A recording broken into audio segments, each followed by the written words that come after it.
la Feria de Armas 2016. Acá está Matías a mi lado, a quien, bueno, le agradezco muchísimo, te agradezco muchísimo que nos permitas hacer esta nota. Muy interesante, por cierto, la recomiendo, está en la entrada, apenas uno ingresa aquí al pabellón Ocre de la Rural. A la izquierda se dirigen y ahí apenas ingresan, ahí está el stand. Bueno, vamos a ver una cantidad de uniformes y empezamos con este hombre que forma parte de los paracaidistas estadounidenses que saltaron sobre Normandía. ¿Es así? Exactamente. Bueno, en este caso yo represento a un teniente paracaidista de la famosa División 101 Transportada, famosa, como bien dijo él, en saltar en Normandía la noche del 6 de junio de 1944. Así que lo que ven en mi equipo es bueno, lo que llevaban estos hombres que saltaban. Por lo general, yo en este caso estoy con una ametralladora Thompson, calibre 45. Bueno, tengo unos pouch. Granada de fragmentación, granada de humo, de fragmentación, pouch médico, la bolsa para la máscara antigas, ¿sí? Cuchillo, mina terrestre, bueno, un poquito de lo que llevaban los paracaidistas aquella noche cuando saltaron sobre Normandía. ¿Por qué no me hablas de este? Bueno, esto es algo famoso. Bueno, sí es algo famoso. Las tropas paracaidistas, como saltaban de noche, muchas veces no sabían que si del otro lado de esos arbustos eran amigos o enemigos, si eran alemanes o no. Entonces, para poder comunicarse entre ellos, usaban este pequeño dispositivo muy simple, que lo que hacían era sonarlo, ¿sí? Del otro lado, la persona que estaba del otro lado tenía que responder con dos. Si la persona que estaba del otro lado de esos arbustos, o de ese árbol, o de lo que sea, no lo hacía sonar, uno tenía que abrir fuego, ¿sí? Directamente, no había otra opción. Pero ¿qué pasaba si se perdía esto? Porque muchas veces saltando desde el avión, con la velocidad que llevaba, se podía perder. Bueno, estaba el santo y seña, que uno gritaba flash, el otro tenía que responder tanto. ¿Sí? ¿Sí? Rayo o trueno. Bien, perfecto. Bueno, seguimos viendo los muy interesantes uniformes de la Asociación Argentina de Recreadores de Segunda Guerra Mundial. Recreadores de Segunda Guerra Mundial. Empezamos acá con Joaquín, quien presentó el stand. Estás ataviado como un marino, ¿correcto? En este caso, como un marino del Pacífico, que a diferencia, por ejemplo, del paracaidista que tenemos, iban muy ligeros de equipo generalmente, por una diferencia básica del frente. Normalmente peleaban en islas muy chicas, muy cerca de su cadena de suministro y de su base. Entonces, cuando salían en patrulla, llevaban básicamente una cantimplora, a veces un machete y poco más que eso. Después, munición. Eso era lo importante. No necesitaban toda la parafernalia de un paracaidista que iba a caer detrás de la línea enemiga y que iba a tener que aguantar varios días. Operaban muy cerca de la base. Yo acá tengo, bueno, como armamento, el fusil que ya es casi una leyenda de la Segunda Guerra Mundial, que es el M1 Garand estadounidense. Obviamente a bayoneta calada, como era tan común en el Pacífico con los enfrentamientos con los japoneses, que hacían los famosos carros Kansai, por ejemplo. Sí. Este fusil tiene por particularidad que fue el primer fusil en servicio semiautomático. Cargaba un peine de 8 disparos que cuando se efectuaba el último disparo salía eyectado también. Hacía un ruido muy particular. Y muy particular que de hecho delataba al soldado con que se había quedado sin munición. Ese plink característico del saliendo del caíne. Y después en la pistolera tenés en la pistolera tengo, ¿no? Vamos a dejar esto acá. Sí, por favor. En la pistolera tengo la clásica M1911, excelente, pistola reglamentaria del ejército estadounidense desde 1911 a 1985. Eso habla muy bien de las características y peculiaridades del arma. En la Argentina tuvo su... Acá tuvimos la Sistema 1927 y la Ballester Molina. Y con respecto al equipo, bueno, yo uso el primer tipo de mono mimético que usaron los Marines, que tenía una serie de efectos, entonces no tuvo un uso demasiado extendido, era caluroso, pesado cuando se mojaba, y para hacer las necesidades del soldado tenía que sacárselo completo porque era un mono enterizo. Entonces terminó mayormente en los Riders, que eran tipo comandos, y en las tropas de artillería que estaban en retaguardia. Por lo tanto, este no fue un modelo muy extendido, y además con el tiempo y los lavados desteñía un color que no era un mimetizado muy efectivo, como se puede ver en esto, que es una prenda original. Bien. Bueno, Joaquín, quiero que te quedes al lado mío, porque propongo algo. Le tocó a los aliados, empezamos con los aliados. Vamos a hacer uno y uno. Vamos a hacer una hasta que se nos agote, hacemos un aliado, uno del eje.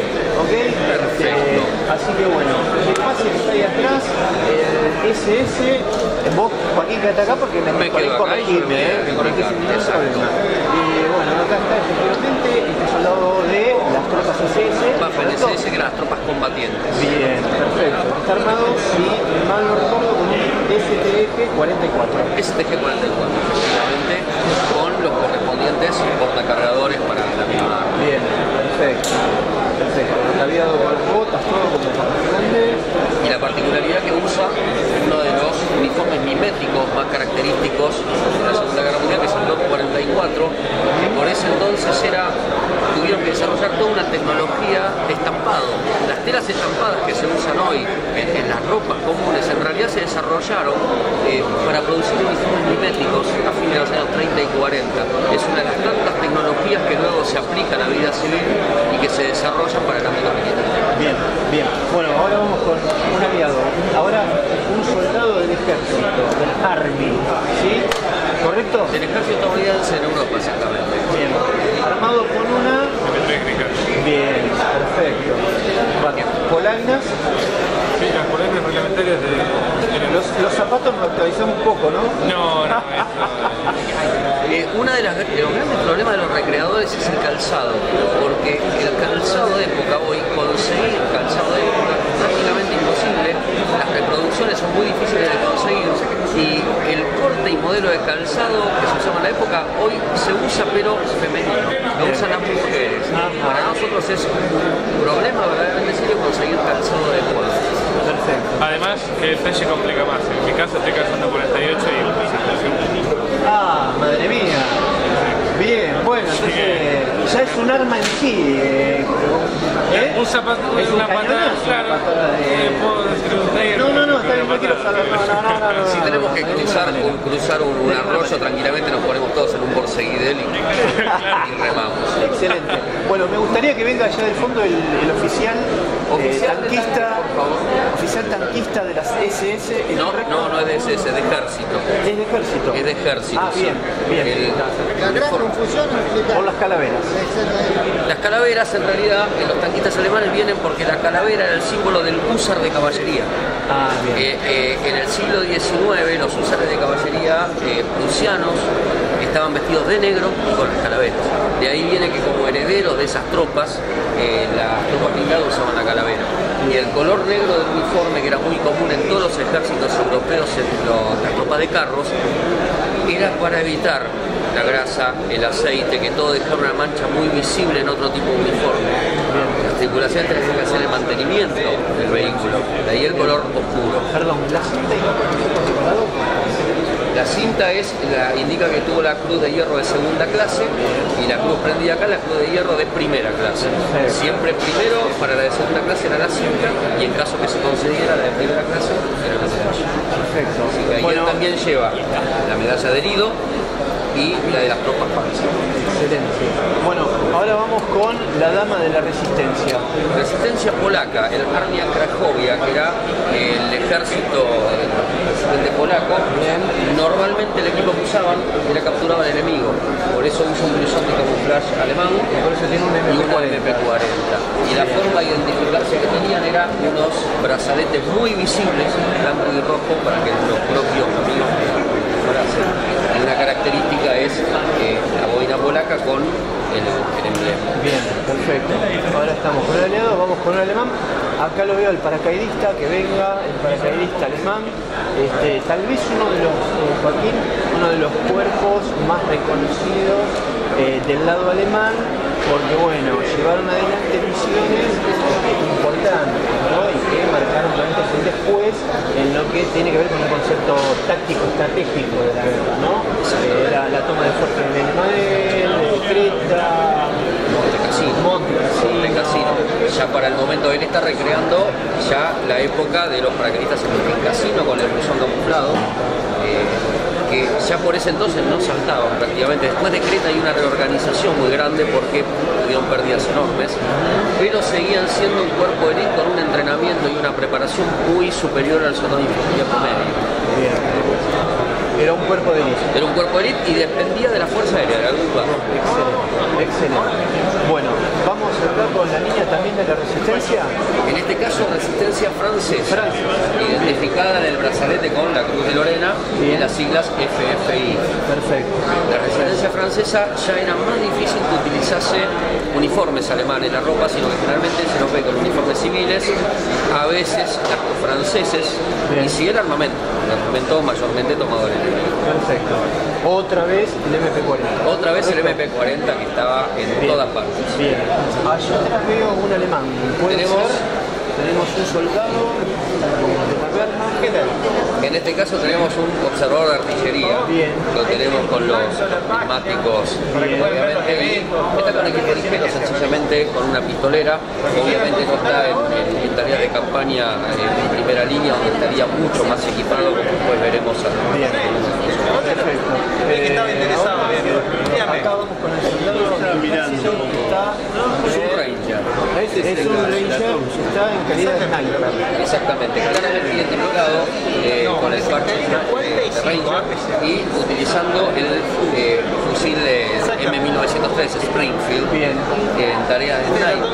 Había una gran diferencia entre los snipers del ejército estadounidense y el sniper, por ejemplo, alemán o soviético. En el caso de los estadounidenses, básicamente servían de apoyo a la tropa de infantería. Eso indica, por ejemplo, la mira que usaban, que no era para nada impresionante comparada con la de sniper alemán, por ejemplo, con ese 6, porque básicamente era como un tanque humano acompañando a la infantería y no eran tiros a demasiada distancia, era tarea contra y tampoco utilizaban ningún tipo de automatizado porque no cumplían esa tarea de sniper enfocado que usaban los alemanes o los soviéticos como maestros. Bueno, ¿qué nos queda? Acá queda un sargento técnico con la chaqueta high que se usaba normalmente de salida. En lo personal es muy incómodo, pero bueno, así se vería más o menos un soldado norteamericano de permiso. Con todas sus condecoraciones, en este caso paracaidista. experto tirador con rifle, exactamente. Bueno, a ver, ¿qué nos queda? Quedaría la MG si nos podemos acercar para que se quede acá y tenemos ahí muchos ya deben reconocer esta verdadera máquina que marcó historia durante la Segunda Guerra Mundial y terminado el conflicto también. Nada más ni nada menos que la MG-42, que en este caso está montada sobre un trípode de la frente. En este caso, el trípode ya de por sí era una obra de ingeniería fantástica. Normalmente la metralleta se puede usar como arma de cuadra o montada en forma defensiva en posiciones fijas sobre el trípode. Aquí se podía montar además una mira periscópica para no exponer el cuerpo, uno apuntaba con el ocular que quedaba a esta altura.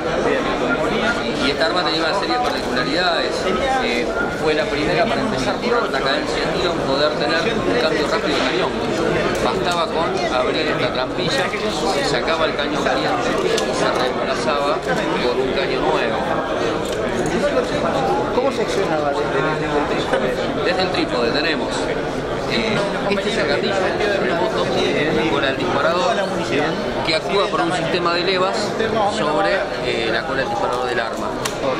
Y luego tiene un sistema para elevación, que se destraba desde acá, porque el trípode se podía... En altura y deriva. En altura y deriva. También liberando acá, se la podía... en deriva. Perfectamente. Bien. Excelente. Muy bien. Y tenemos nuestro operador de MG, que en este caso, por su parte, está con el equipo completo de campaña del soldado alemán. Antes vimos un soldado que no estaba en campaña. En este caso vamos a ver, algo característico del soldado alemán, que era la funda, la máscara antigas, que además, como era estanca y los soldados sabían que no se estaban usando gases, tiraban la máscara y guardaban todo lo que pudiesen para guardar de valor dentro de esta funda. La bolsa del pan, que es un elemento tradicional donde se llevan objetos personales, y la marmita. Y acá faltaría el mejor amigo del soldado de infantería, que no lo tiene colocado, que es la pala. La pala ya es un elemento que merece toda una historia aparte. Se podía usar como arma, afilándola. Era el mejor amigo del soldado para enterrarse, que le podía salvar la vida en cualquier momento. Se podía cocinar sobre la pala. Y si se estaba dentro de un vehículo, por ejemplo, que uno no podía salir a exponerse, se podía hacer las necesidades sobre la pala y tirarla por la costilla. Por lo tanto, la pala era el mejor amigo del soldado, del infante, y la llevaba a todas partes. Excelente. Bueno, nos quedan los últimos dos que veo acá, aliados, ¿sí? Estadounidenses, ¿sí? Adelante, por favor. Vamos con el hombre del tanque, ¿correcto? ¿Sí? Exactamente, tropas mecanizadas, que se ve identificado claramente por el parche que llevaba en la campera. Perfecto. Y en este caso con clásico también del Stess Field Gun, que es lo que viene a reemplazar a los Toms. Estupendo. Muchas gracias. El personal sanitario, ¿correcto?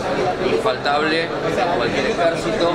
La Segunda Guerra Mundial marcó una revolución en la medicina del campo de batalla. Se aplicaron desde las infamidas hasta el suero, un montón de elementos que luego se aplican hoy por hoy en la medicina, especialmente en lo que es los primeros auxilios, sobre todo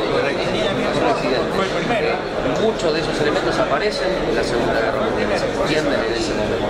El parche indica que es paracaidista. Paracaidista, no solo el parche, sino además el corte de la chaqueta, que era exclusivo para paracaidistas. La chaqueta, pantalón que lleva son exclusivos de paracaidistas. Bien, estupendo. Bueno, Joaquín, súper agradecido.